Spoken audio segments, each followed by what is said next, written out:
Subscribe to Simply Bitcoin.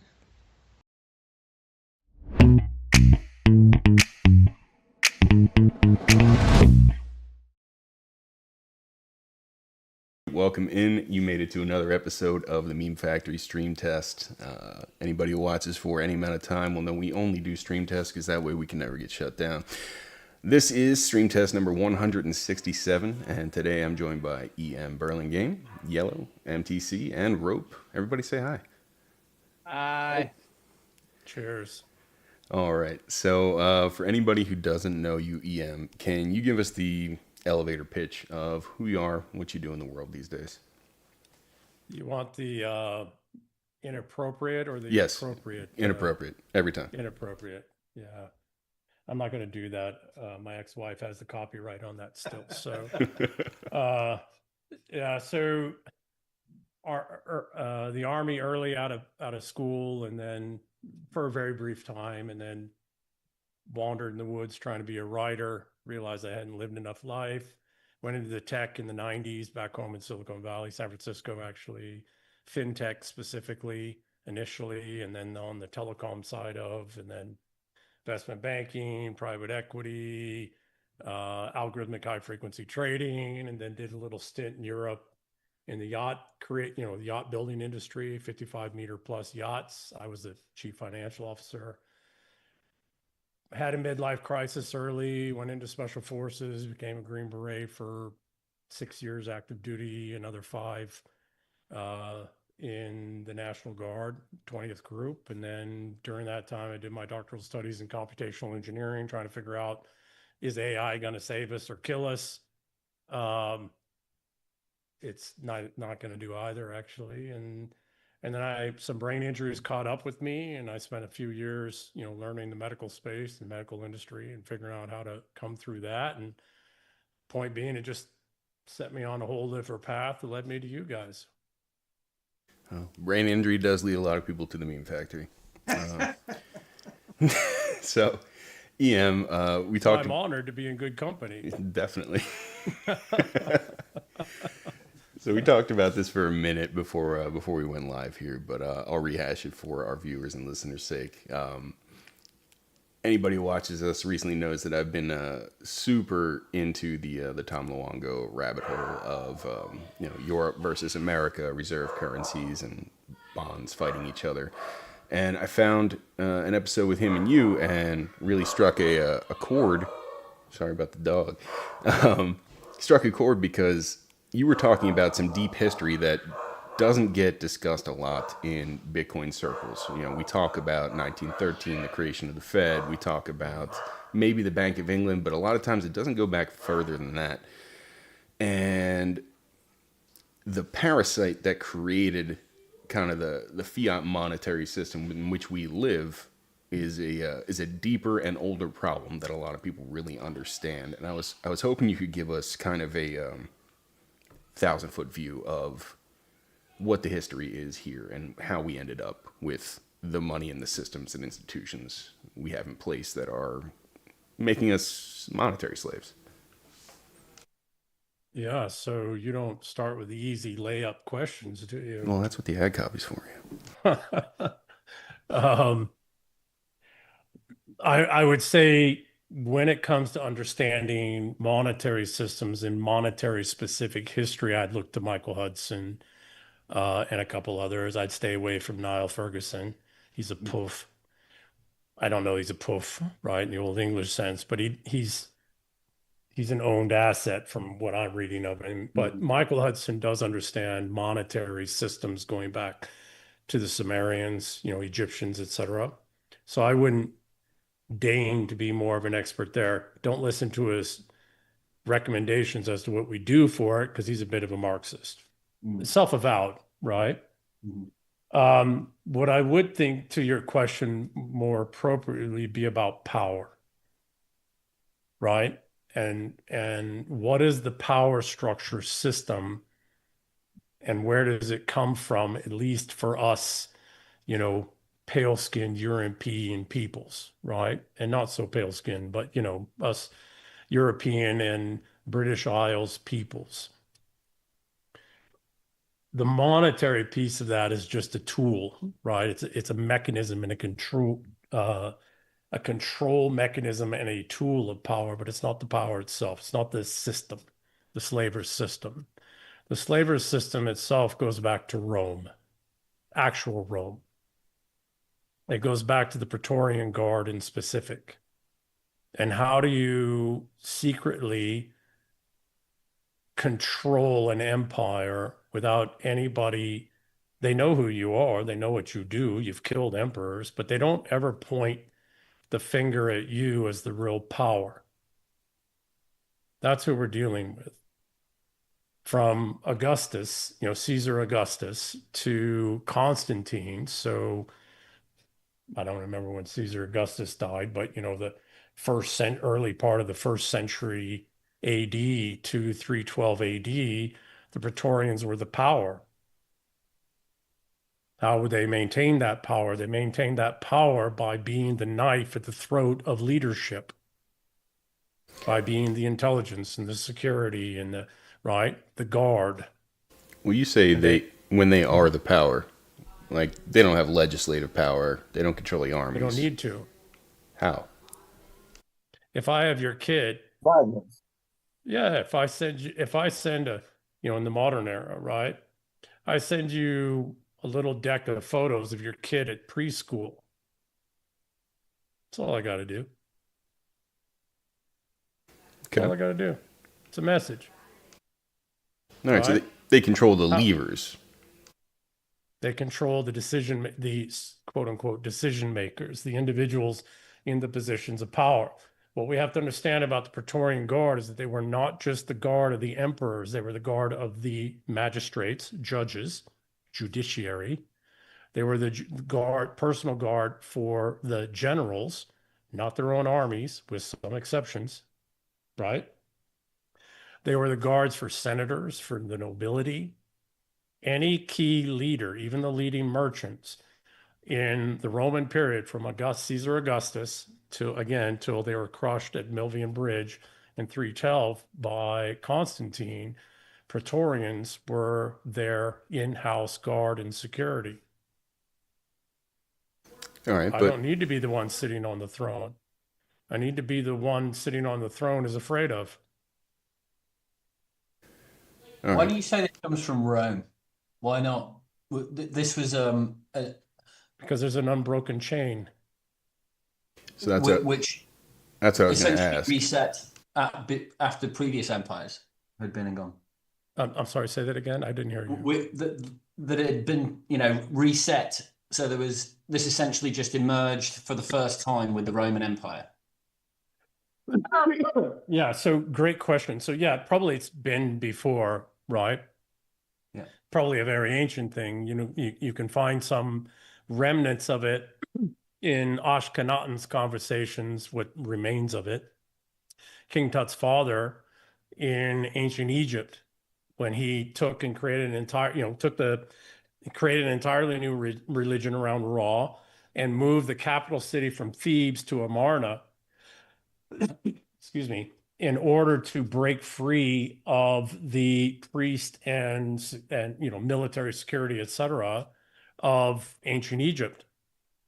So there's a conversation around 1800 years, or I don't remember the exact timing, right? But at least 1,500 years before Rome. So very well stated point or question. For us of continental European and British Isles descent, the furthest back we can go in our own records and our own history and our own real understanding is Rome. Got it. So this is essentially, like say, an unbroken chain that has persisted to this day. Yeah.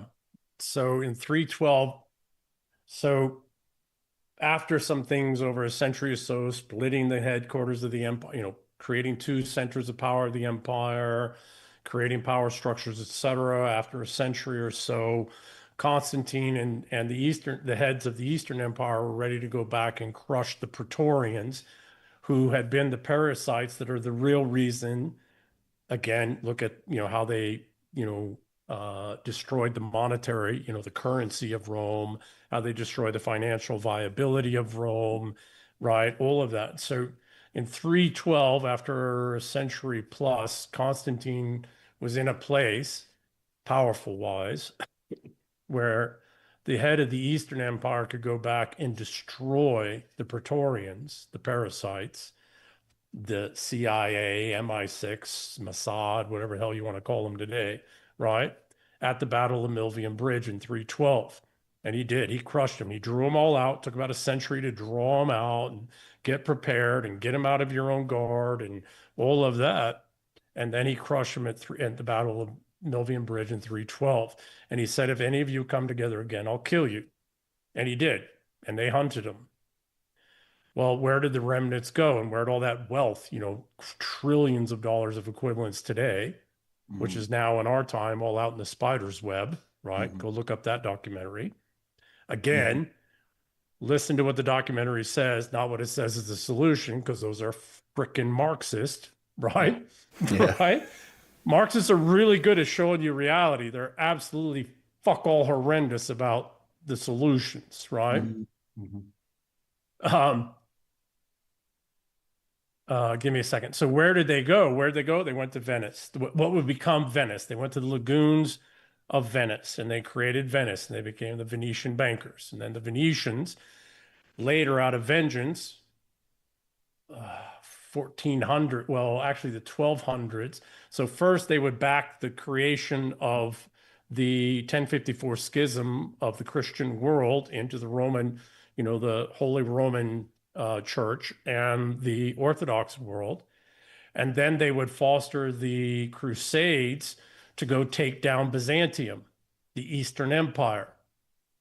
And they did. They were finally able to do it with the Fourth Crusade. And then the establishment of the Latin states. And they gutted and broke Byzantium such that within a couple hundred years in the 1400s, Byzantium was conquered by the Turkish, right? By Mehmet II.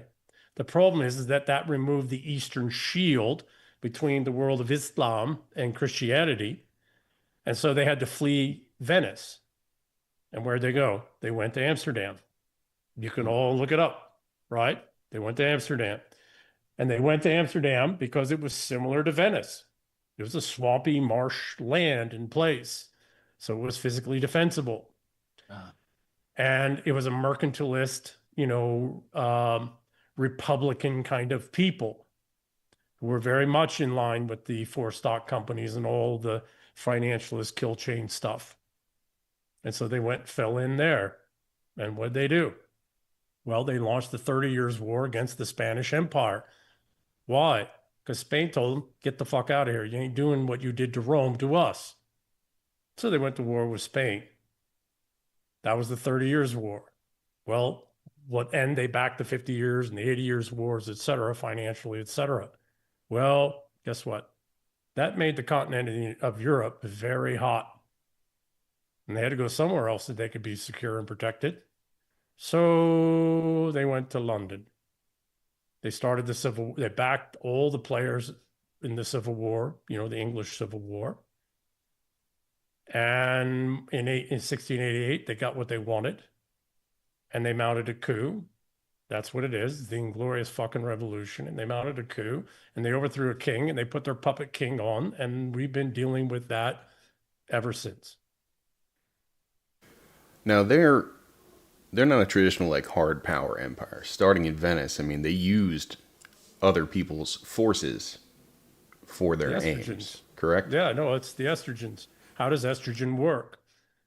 I hate to say this as a former Green Beret or as a Green Beret, but by, with, and through others.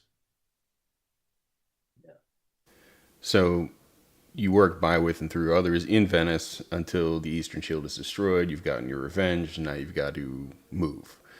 And one of the things that you've got to move is the money-making operation, right? You got to move that from Venice, and it's mercantilist. So what do you do when you come to the Low Countries? You've got to make a company again. The VOC. Dutch East India, correct? Dutch East India Company. And by the way, you've also got to improve upon the things you were doing in Venice because you figured out some new tricks, like four stock companies. and stock exchanges. And you test it all out with this thing called a Tulip. Oh, you think that was a Right? test run? It was a test run, Interesting. and it Give us worked. more color on that. Well, Bitcoin guys, right? Stop it. Right. So I started my technology, tech company founding background in telecom in the early 2000s. One of the things we learned with the dot-com era is that the customer wasn't ready for internet connectivity.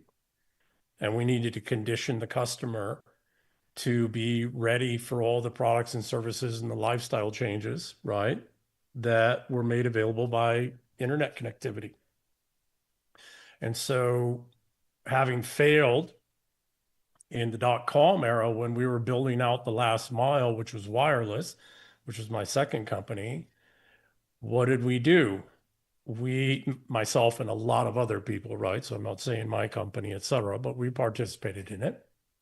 We actually shifted gears and realized it was less about the technology itself, the innovation itself, the capabilities itself. And it was more about how do we empower, how do we enrich certain people in large enough numbers that they buy into this new way of living, this new connective life. It's customer conditioning. And so why the whole wireless internet, Wi-Fi, WiMAX, all that stuff took off, and then ultimately was taken over by the mobile telecom operators, was because we shifted gears from focusing on the technology and the platform to focusing on customer conditioning. What did we learn in that? Well, something that these people who created all of this, economic finance, business, for stock stuff, stock exchange stuff, they've known for 500 years. If you're going to roll something out that fundamentally changes the economic, financial, monetary system, you're going to have to spend a good amount of time and energy and effort, at least 5 years, conditioning customers to it. But how does that play back to the tulips? I thought you were going to. Well, the tulips were that conditioning. Let's play a game and let's show some people that instead of on the battlefields of Europe with knights and swords and chargers, and guns were now involved, etc., you can make a whole lot of money playing this game. You just got to time it right. Or more importantly, you got to have insider information. Kind of like the frickin' United States Congress. Pelosi. So what Pelosi tracker's up pretty good, isn't it? It's pretty good. Make a lot of money with that. So what most people then know as anecdotally the tulip mania, you're saying was the pilot, yeah.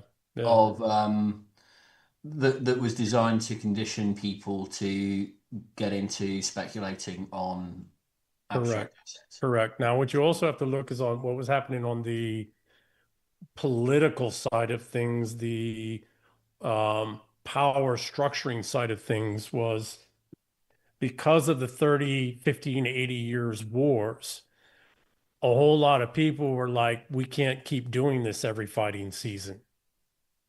And so what was also happening in those spheres was the rollout of the peace, what would become the Peace of Westphalia, which virtualized fighting season into economics, banking, and business. That coincided with all of the business, stock, financial stuff that was being tested in Amsterdam. Now, the Tulip Mania was a pilot program, but it was a pilot program because they had a problem. They have debts they had to collect with Dutch East India that they weren't able to, correct? Yes and no. Yes, in that the way in which this mind works, the Praetorian mind works, it's always a frickin' Ponzi scheme. So you're always having to recollateralize. If you have strong princes with good connections to their people, and because of that, that principality is economically solid and valid, it's pretty hard to go and destroy them militarily till you centralize nation states and all of that, right? So you have a problem with feudalism, and it's why you have to get rid of feudalism. Feudalism itself, I believe very firmly now, was actually established as the complete refutation of the whole Praetorian Roman system. It was a way to keep power decentralized so this shit couldn't happen. But to your point, yes, they had a problem. They were bankrupt in their own system. And so they had to recollateralize. And they realized there isn't enough Dutch to go out and militarily conquer everybody. So what do you got to do? You got to create another schema and attract other princes and other people into it. Kind of like lobbyists today, right? So if you want your agenda pushed, you give your money to the right politicians to push the right levers, you get in. You get your agenda pushed. But I would say it's more actually what we are, in terms of, sorry, I didn't mean to interrupt there, but I would say it's actually more not the lobbyist side, it's more the congressional side, where you demonstrate to the estrogens, as I call them, the ones who don't stand fight to face to face and fight, but they fight with words, etc. You give to them the ability to make immense wealth on insider trading. But they're the ones that write the rules and the laws, and they're the ones that oversee the judiciary. That's the Peace of Westphalia structure and the Inglorious Revolution later, about 30 years later in the United Kingdom, what would become the United Kingdom, and then here in the United States, etc. So they couldn't win the old game, the land game, the blood game, the battle game. So they created an ethereal kind of game that they know the rules. They put some incentives to draw in people, and then they control them through that game they created. That's exactly it. That's exactly it. Right? We've all been, young men drunk at a bar, and we've had some attractive woman or some, woman with some influence or presence, and she wants to own and dominate the men at the bar. So she just creates this illusion around herself, right? And then she gets the men to fight over it. And it gives her control and power. And I'm not putting this on women, by the way. So the estrogens are male and female, but it's very much what you said, Yellow. They could not stand toe to toe and fight, so they created an artificial reality, rules-based system that's totally made up. It's the magic of words, right? And then oriented the incentive structures within there to give you access to females and breeding and all of that if you adhere to this system and structure. But it's all artificial and made up. Beautiful. So, reminds me of Michael Steller for some reason. So because of all my fuckery, if I'm the Dutch right now, I need to recapitalize my system. And let's pause a moment. It's not just the Dutch, because the Dutch were a host. It's the Venetians, and the Venetians are Praetorians. So let's be careful there and make sure that we realize it's the same people that destroyed Rome. All right, well, let's give them a name. What name would you call them? Praetorians. All right, so you're the Praetorians in Amsterdam. You've got the Dutch East India Company. You need to recapitalize your scheme. You've already run your test pilot in the Tulip scheme. It worked. Europe's getting too hot. Where do I go? There's these islands over there. Well, he's Greek. And oh, by the way, right, over the cliffs of Dover, right? And oh, by the way, they got the warrior kind of spirit. They're kind of pub brawlers. And we need pub brawlers because we killed most of the Dutch in the 30 Years' War against the Spanish. Because it turns out there wasn't a lot of Dutch. But these guys over there, and oh, by the way, at the time and period, and even actually up to today, it's pretty hard to go conquer those islands physically, right? Perfect host.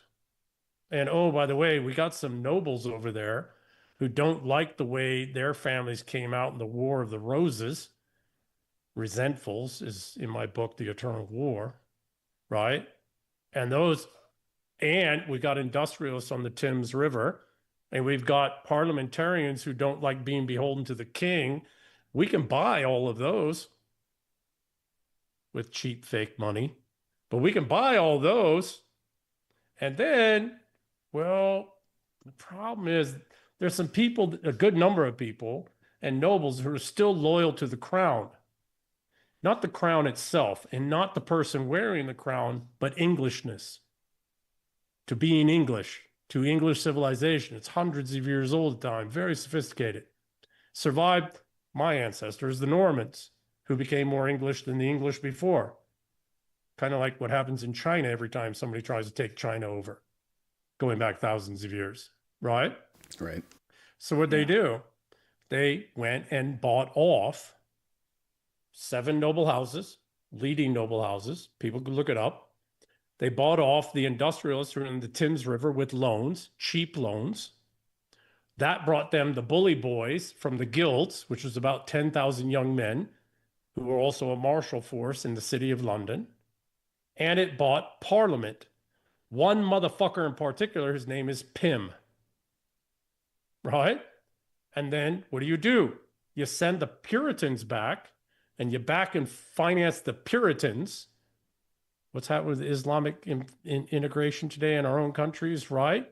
You send the Puritans back with this religious zeal, who then you back and fund the Civil War to go take down a king and behead him.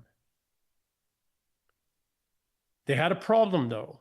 They thought Cromwell was going to be their boy. Turns out at some point, Cromwell realized, holy shit, we're being invaded in this passive-aggressive bitch kind of way. Yeah. And what did he do? He told Parliament, he realized King Charles I was right. He just wasn't strong enough. And he told Parliament, by God, be gone. And he disbanded Parliament. Problem is his son couldn't continue the fight. And the Dutch were in there buying everything and everybody, right? To your point, lobbyist, right? Okay. When Cromwell dies, they put Charles II back on the throne, but he's a drunk, useless womanizer, and he's owned. He's an owned puppet. And then James II gets on there. James II actually turns out to be kind of capable. And so they bring over a Dutch army under William of Orange, whose wife is a Stuart, traitor's bitch, right? She wanted a palace upgrade. And they deposed the king, and they put their own king on there. Total fucking foreigner. Nobody wanted it except for the people who'd been bought off. And then they do a wonderful Madison Avenue fucking psyop called the Glorious Revolution to make everybody think that the English-speaking peoples had wanted any of this. And they have controlled us ever since. And this is where we get the carve out of City of London, right?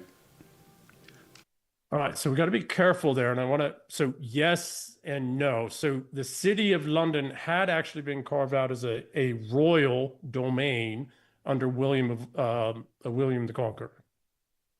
So we have to be careful. The City of London itself was an already extant thing for almost 700 years by the time of William of Orange and the Inglorious Revolution. It was perfect, though, because it was already a royal carve-out domain and had been, again, for 700 years. All you need to do is replace the king, and now you have control of that. And this is how I recapitalize. Now you can use that as the first node in what's called what today is called the spider's web. So I use that carve out to recapitalize Dutch East India. What you do is what it is a hostile corporate takeover of the British East India Company, which wasn't doing so well. Hence the shareholders, nobles that they could buy, and English merchants that they could buy out, right? Industrialists. But what the Inglorious Revolution was quite a straight up corporate hostile takeover of the British East India Company by the Dutch East India Company.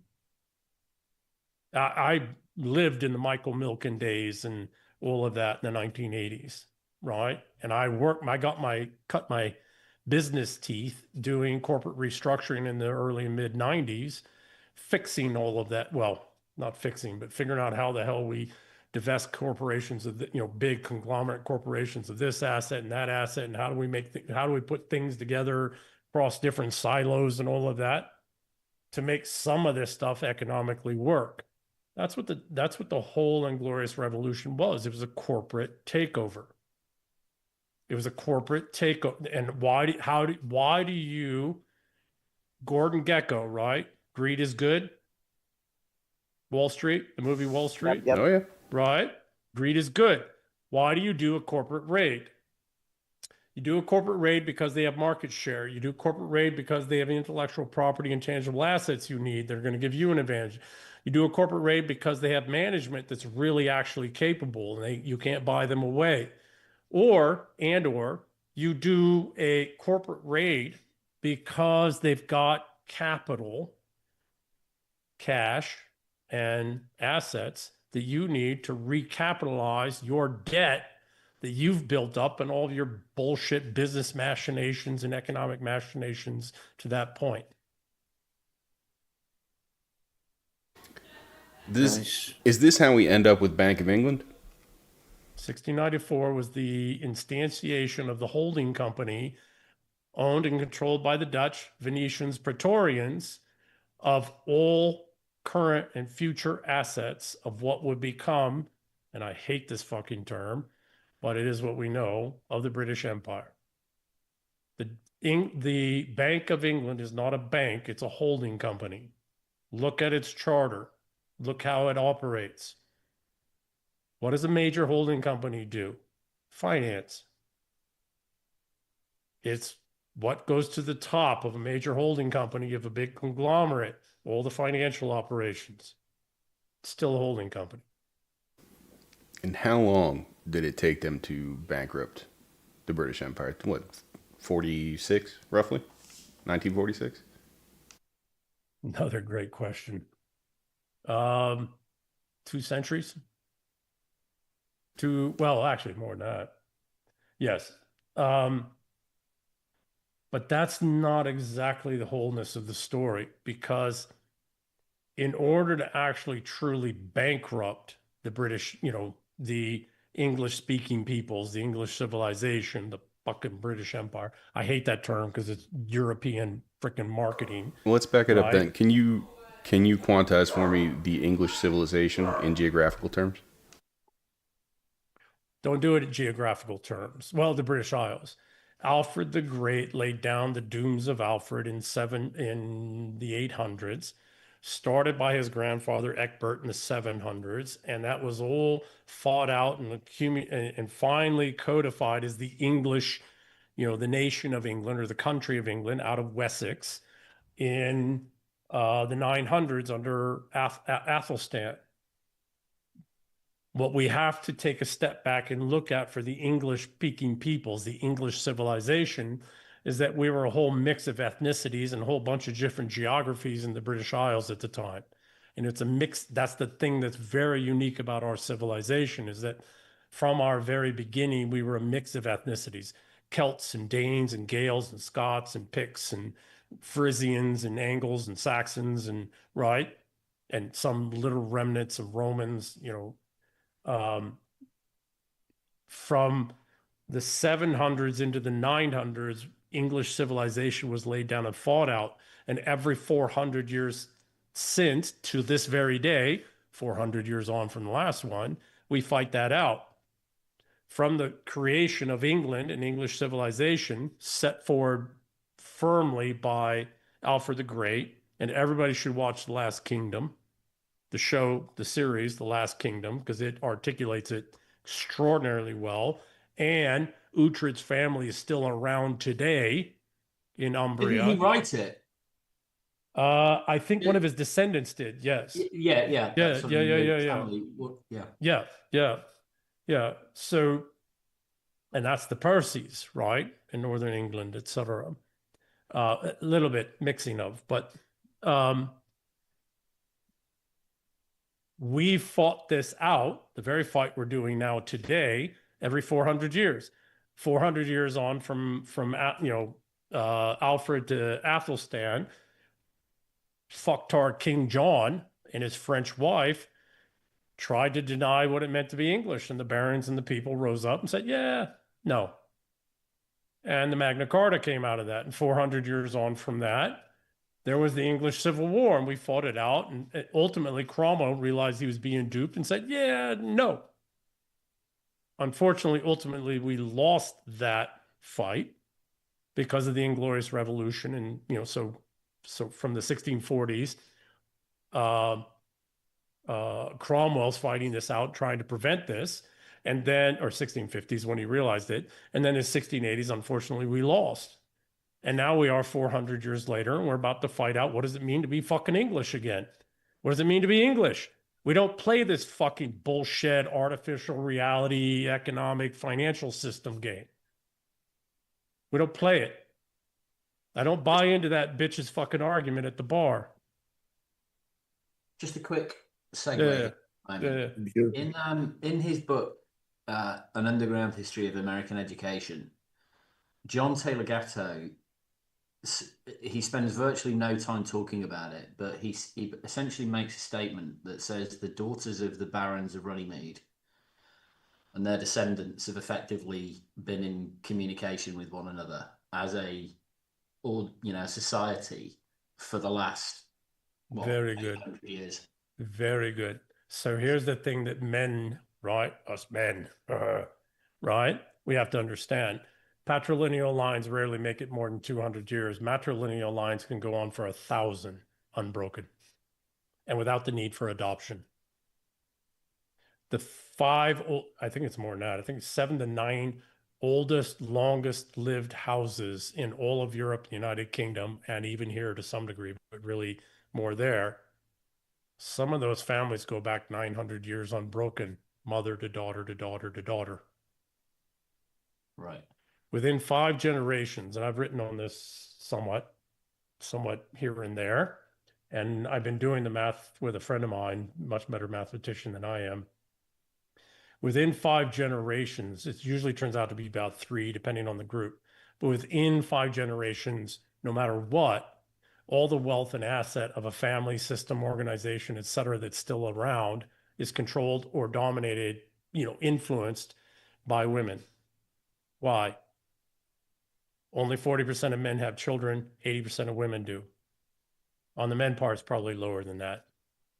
Men die younger. Men are more willing, across all population societies, men are more likely to give their wealth to their wives and their daughters when they pass.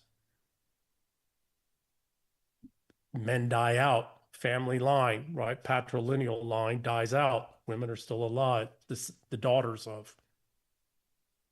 So we can blame women for all of our problems. Is that what I'm hearing? No. Oh, okay. Sorry. No. Yes, but no. Thank you.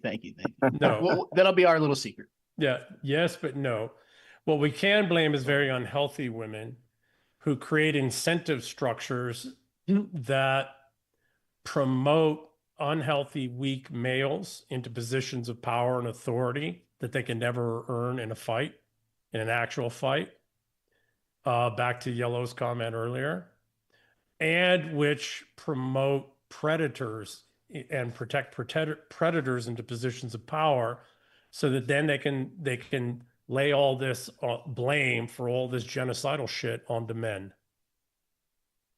But it's women that have the control always in every society, right down to tribes in frickin' Brazil, is the women in a tribe or society, a culture, or a civilization that own the incentive structures. Always. I could think of an example of Genghis Khan's So did you familiar. see have you ever read The Secret History of Mongol Queens? I read it last week. Oh, awesome. Awesome. Very good. And by the by, you're the first one to bring this up. So not that my opinion matters fuck all, but you got my respect for that. So basically, the way the Mongol culture was established under Genghis is that he ends up going out and conquering this giant empire, and he has a lot of daughters, and the way that they do their work-life balance is that the men go out and do the war, and the women stay home and do the governing. And under Genghis, it works amazing, right? Historically, it's always what works. What we've come, I wrote a piece called "The Matriarchy Must Be Restored" a year or so ago. You can find it on X, one of my articles, or on Substack, I think, as well. Somewhere around the 1600s, and I hate to say this. I mean, I genuinely hate to say this, but I suspect it's absolutely true. Elizabeth I set up the English-speaking peoples to be owned and controlled, not intentionally, I think, but to be owned and controlled by estrogens, by unhealthy matriarchs and the weak and predatory males they put into positions of power.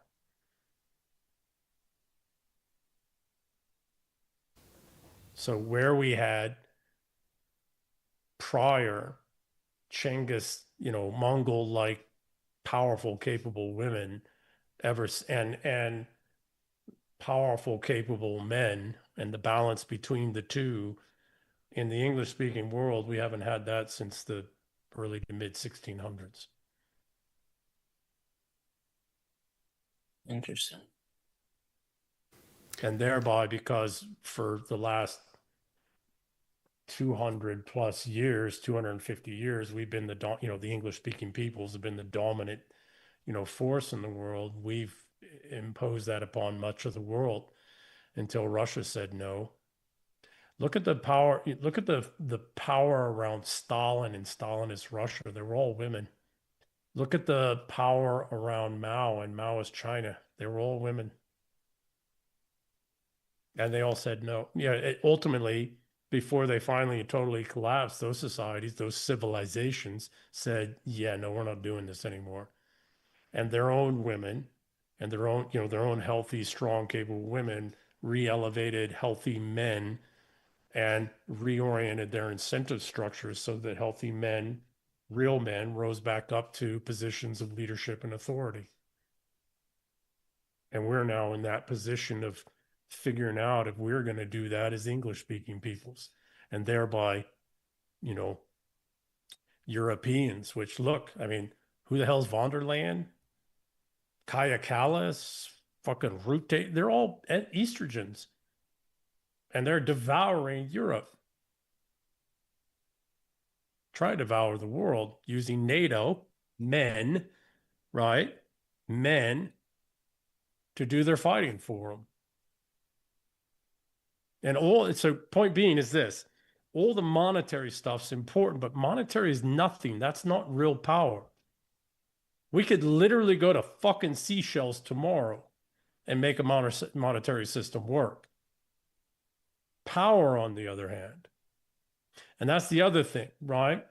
In the 1600s, so I suspect that in the 1600s, 1500s and 1600s, with all the warfare that was being fed on the continent of Europe and in the British Isles, Christianity was destroyed, and what replaced it was this belief system that looked like Christianity, but is actually financialism. Explain that. But for the grace of cash, go I. How in what ways are you seeing it replaced by financialism? Like what got swapped out? Everything. If you look at finance, money, cash, financialism, et cetera, as a religion, you can directly lay it down on top of fundamental Christianity. All the principles, right? All of them. And I can't label them all off here. People can go to my Substack and X, but I've written on this extensively. we are all worshiping finance. I know far more people who know far more about this immense complexity of the magic of finance than they do of Christianity, early fundamental Christianity. I know way more people who worship at the altar of wealth than they do at, God, whatever the hell God is. Spirituality, yeah. What's that, Yellow? What's that? Spirituality. They don't know anything about spirituality, but they know everything about numbers. Yeah. But they know everything. Well, they know everything about the complexity of some market somewhere. It's like people used to know that about spirituality. Take the church out of it, right? Exactly, yeah. I would have said statism had replaced it. No, statism is the church. Financialism is the religion. And oh, by the way, this guy Marx kind of pointed. He's like Marx is like the Protestants of financialism, right? He's like he was like the. You're doing financialism wrong. You're doing financially right. So Marx was like the 95 theses pounded up on the door. But that wasn't Marx. That was oh my goodness. That was Marx. That was a German. Yeah, Martin Luther. Martin Luther. Yeah. Reformation. Martin Luther. Yeah, the Reformation. Yeah, the 95 theses. I don't think Marx could swing a hammer. No, he had his wife do it. Yeah, so I mean, quite honestly, I suspect Christianity died in the 1600s. It was replaced by another religion. Same bloody people, the old Roman Praetorian system. It mapped itself and laid itself down on Christianity, which was actually trying to be a refutation of the Praetorian model. And money itself, in whatever bloody form it comes in, capital markets, it's all made up. We made it all up. The only real currency from the beginning of time to today is violence. Because all that other magic of currencies and coins and even Bitcoin, etc., is all supported and defended and predicated upon the fact that men will go to war and kill for it and win. Can I have a question? Yeah, of course. Yeah. In my mind, so we have like hopped on around history and time, and my main question is: are those Praetorians an idea that someone like Other picked up and like evolved, or are we actually talking about a genealogy behind it and a continuation in blood? Because at first I thought we were talking about ideas, but then you talked about the generations and the mothers, and in my mind came back something I heard recently, that you always know who your mother is, but you don't know always who your father is. That's a saying from a certain people. Before we go any further, this is a stream test and we can't get shut down. We're just testing things. Go on. Well, let's not point to any kind of people, because I actually believe that those people aren't anywhere near as powerful as others like to, including themselves, like to make them out to believe. This is a problem that is unique to us. Okay? We were doing this to ourselves thousands of years before we ever heard of these people. All right? If you also look at their history going back, their own written history going back to Egypt at least, they've played the role of whipping boy. I don't know if you all know that term, but they've played the role of whipping boy for at least 6,000 years. And they play it well after this, right? They've had a lot of practice. But we've been doing all these things, enslaving ourselves in all these sophisticated, complicated, passive-aggressive ways for vastly longer than we ever knew about anything to do with this specific group of people. Right? Now, to your point, there is a bit of genealogies, but absolutely to your point, and what is this? Gadstad, I can't remember his name. He did the Parasitic Mind book, right? Lebanese fellow. I really like him. I can't stand him at the same time. Yep. He did that book, Parasitic Mind, and that's what this is. It's a parasitic mind, but it's a parasitic mind that is dominant in the estrogens. That's both male and female, right? It's dominant in those who are neurologically and neuroemotively driven by estrogen. Estrogen is, and people can look this up, it's harder to find it, but the research is out there. Estrogen upregulates for violence, but doesn't have the physical capacity to do it. So it induces those that are physically capable of doing it, the testosterones, to go do the violence for them. Does psychopathy not play a part of this? Oh, it's a huge part, but it's far more fundamental than that. And if we pay attention to just psychopathy, we miss the point, right? It's much deeper and it's much more prolific, way more prolific. In the book I wrote, The Eternal War, and from 50 years or so, looking at and studying right down to neuroscience and neurotransmitters, et cetera, they say that psychopathy is like 1 to 3% of what I think it's probably closer to 30. Yeah, I think Psychopath wrote that. Very good, right? The problem is that when men look at psychopathy, they look to other men that are their peers. But when you're a strong, capable man, you don't have a lot of peers. You got a lot of lesser people, male and female. And so what we're doing as strong, capable males is we're looking at where's the threat and how do I analyze that peer threat, maybe a layer or so below me. I'm not looking to all these others over here that are weak, physically weak, because, as a millions of years old primate, et cetera, I'm not wired to pay attention to them because they're not an actual physical threat to me. They are a threat to me, however, in linguistic systems, in linguistic structures, and, magic, the magic of words-based structures, which is what we all live in increasingly, right? Fucking lawyer. The law is feminine. Exactly, yeah.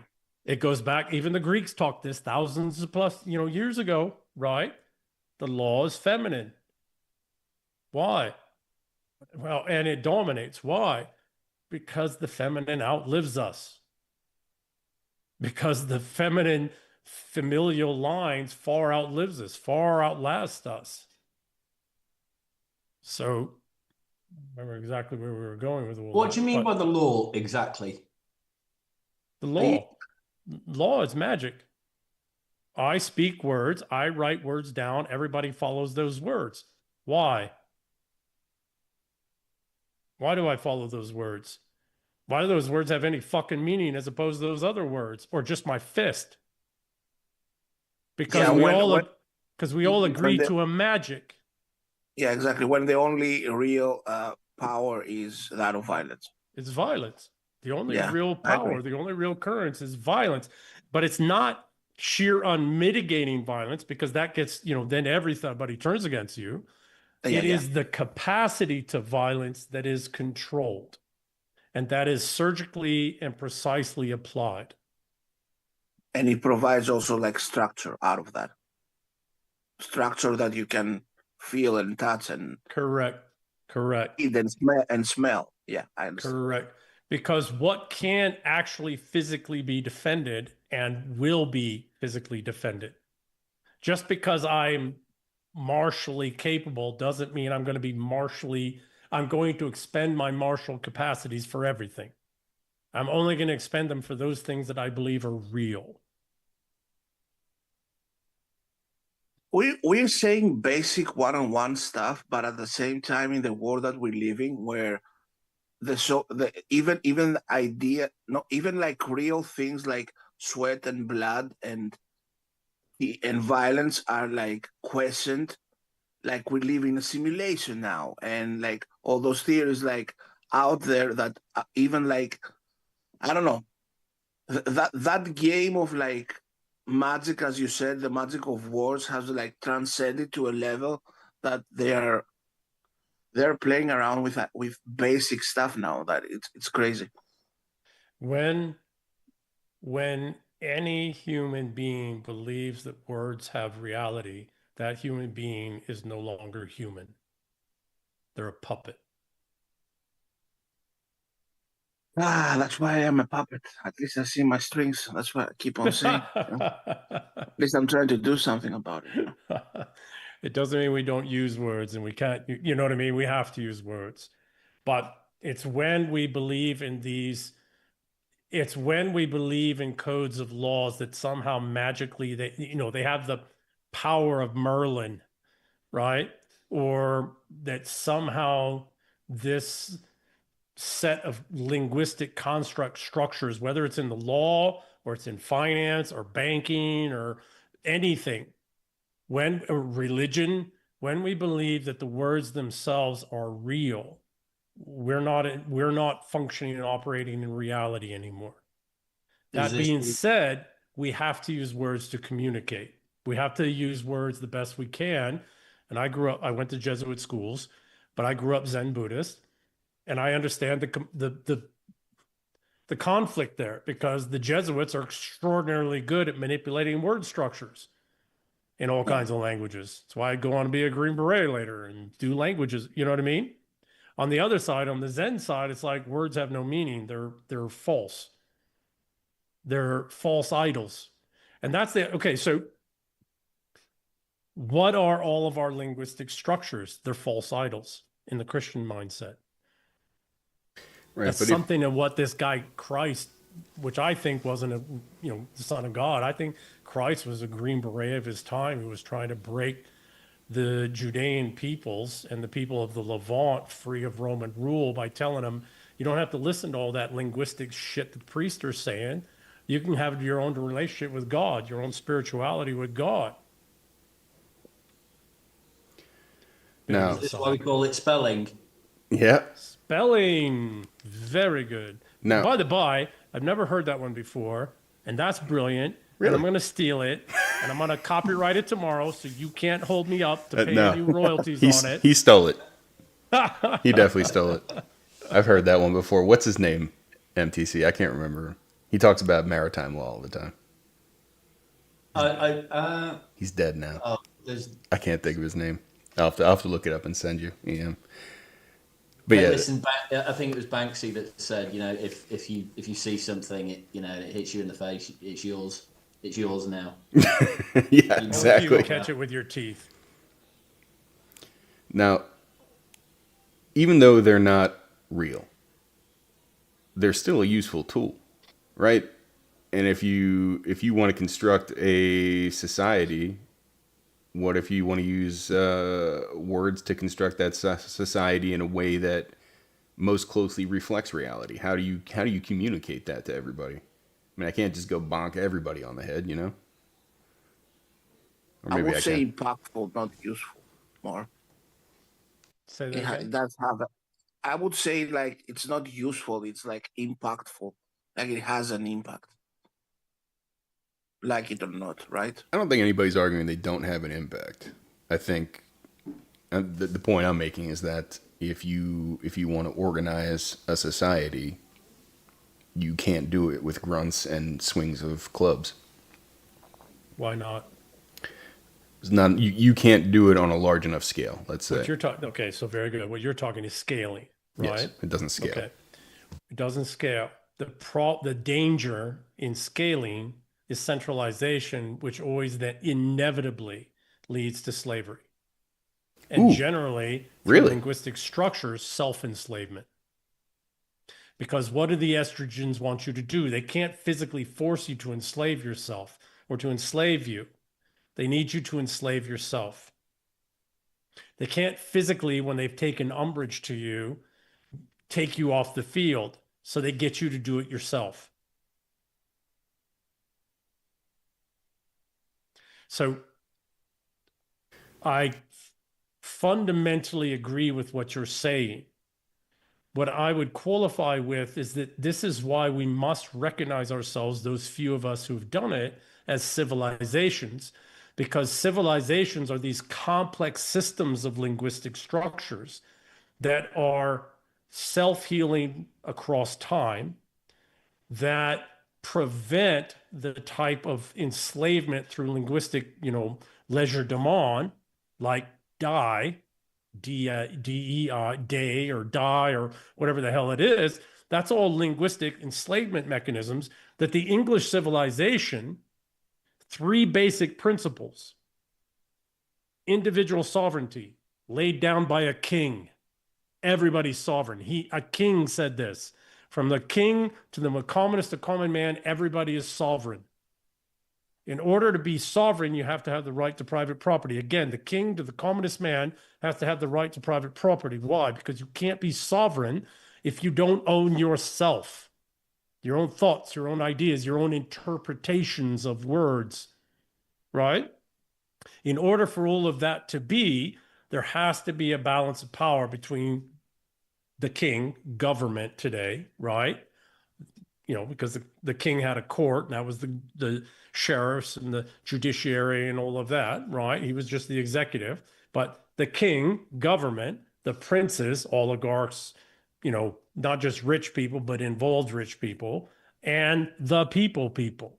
Those are the three principles at the very heart and core of English civilization, laid down in the Dooms of Alfred in the 800s. Become common, English common law, become the Magna Carta, become the English Bill of Rights, become the U.S. Constitution. These are all words. What's that? And that's similar to what the Persians asked from the Spartans, like water and land, basically. Ye and either. Water and land. I'm not a big fan of Spartans, by the way, but I have a different take on that. That was an estrogen-based society that led to many of the things that we have today. My take, right? But to your point, yes, we have to use linguistic structures. We have to use words. But we have to have a core civilizational set of unbelievably complex ideas and concepts, whereby when somebody throws some linguistic structured, maybe sophisticated, grok-oriented, written bullshit, our civilization go, yeah, no, 1,000 years ago, there's this little story about this thing, and it debunked that. That's bullshit. This is why the Russians, despite the fact that we couped them in 1917 and then sent communism in there to wipe them out, it's why they're still here today, and they've recovered. Took them 20 years, but that's why they recovered their civilization. They have all these little memes and all, that's what a civilization is. You know what a civilization is to you guys? Civilization, in honor of you guys, right, out of respect to what you do, a civilization is a unbelievably deep reservoir of memes. But those memes have certain themes that identify that, hey, we as a group, we kind of understand these things in this way, and good try with that. That was fucking clever. That was a nice sentence, but I'm going to send you this picture of a dog taking a shit on your yard. And that's got way more power. You know what I mean? And the way in which it's done and the kind of dog, you know what I mean? That's what a civilization is. It's the archetypes. But each civilization has a different archetype. Exactly, and that's something else we have to, right? And that's, the ancient Greeks talked about this. There's only 13 storylines available to the human mind. They figured that out before they understood neuroscience at all, thousands of years ago. There's only 13 storylines available to the human mind, and some of them are diametrically opposed. You could be the same character, same archetype in a story that means this here, but over here in this portions of the the storylines means something different. And by the time you get down here to these other kinds of storylines, that same archetype is the enemy. That same hero archetype is the devil archetype in this other storyline. Well, that's civilizations. Russians are one, and they are a civilization. They're not an ethnic group. They're a civilization made up of hundreds of ethnic groups and hundreds of linguistic groups. Chinese are an ethnic are a civilization. They're not an ethnic group. There's like 1,100 ethnic peoples, genetic studies and all that, and 1,400 or so linguistic groups. But they're a civilization. Is the European one a civilization? Nope. No. Never came together. They're trying to force one. That's what this whole EU thing is. And that's the crazy thing. the English, these people in these isles off the coast of Europe did develop a civilization. They did. Europe didn't. Why did the British Isles develop into a civilization? Why did we develop this complex weave of memes? Why? Because we were a mix of ethnic groups right from our very beginning, and a king and his grandfather and his father, etc., and then his son and grandson carrying this out realized we got to meld this all together. We got to bring all these people together into something that works, because he and his grandfather had been in the court of Charlemagne. And they realized if we don't put this shit together into something that works, us competing, battling kinds of peoples, into some kind of a set of laws and structures and mimetic order, we're going to get overrun by these assholes over here on the continent. So was Rome not a civilization? No. Byzantium was. Rome was a system, a structure, a power, but it never developed into a civilization. Why? Because it brute force controlled everybody and everything. So they were the EU. They were the EU. Very good. Byzantium, which is why the EU is trying to do exactly what they're doing in the way that they're doing it. However, Byzantium, Constantinople and Byzantium did become a civilization. And what is that civilization today? The Orthodox world. And it's not the Christianity part, right? Although that was very much a structure. It's the culture and civilization of the Orthodox world. Well, guess who are the keepers of that? Directly through the laying on of hands kind of shit that the Catholics like to talk about, and the Protestants. Oh, don't say the Greeks. He already has a The big Russians. enough ego. All right, good. The Russians. Because the House of Romanov married into the top of the House of Euphresne, which is the Byzantine family, twice across a 200, 300 year period. They are quite literally the Roman Catholic Church, the Holy Roman Catholic Church, EU. They're not the direct unbroken descendants of Rome. The unbroken descendants of Rome through Byzantium and Byzantine civilization and culture are the fucking Russians. The Tsars. Yep. Right? Yep.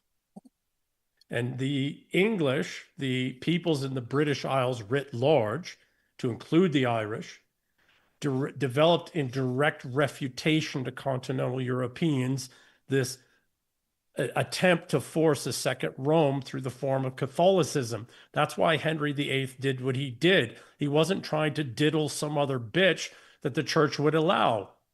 He could have done that anyways. What he was doing was breaking free of the second Roman invasion of the British Isles, which was Catholicism. If you look at English Christianity before give me a second, before the Anglican Church, if you look at early Christianity in the British Isles, it's way more orthodox. It developed very sophisticated ways of being, very sophisticated liturgy, all of that. Why? Because remember, there's a book called How the Irish Saved Civilization. Yep. Right? Why? Because the Irish were the ones who kept, the monks and et cetera. And while Europe was all going to war and the Catholic Church was burning all of this fucking, historical records, et cetera, under the guise of heresy, the Irish were maintaining the original history of the Christian faith, which is, Europeanism, whatever the hell that is. Right? They did the same thing what the Byzantians did after the fall of the old world. Yeah. Correct. So the classical, traditional, pre-Roman Catholic, pre-Anglican British Isles Christianity and societies that were developing that were Christian, but we got to also remember at the time of Ecbert, his son, Alfred the Great, Edward the Confessor, Athelstan, the British Isles were vastly more pagan and Scandinavian pagan and what remained of British pagan, but really Scandinavian pagan than they were Christian. an English civilization and society is far more Scandinavian, Northwest Europe, right? Norway, Sweden, Denmark, Northwest Germany, and British Isles than it is anything to do fuck all with the continent of Europe and or fundamental Christianity. I just think it's wild that the Huns are still going after the Romans. God bless the fucking Huns. Right? So that's the thing. Fukuyama I get it. I respect him, right? Wakarimashita, right? That one's beyond me. Japanese. Fukuyama? The end of history. Francis Fukuyama. Gotcha. Right? When I say wakarimashita, right, in Japanese, it means I understand, right? I understand what Fukuyama was trying to say. He was fundamentally wrong.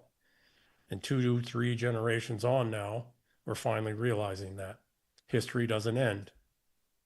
History never ends. Why? Because the memes must flow. They really should. Beautiful, right? Beautiful ending. I think. Yes. Right? I'm gonna tweet that right now. Actually, Right? thank you. The memes must flow.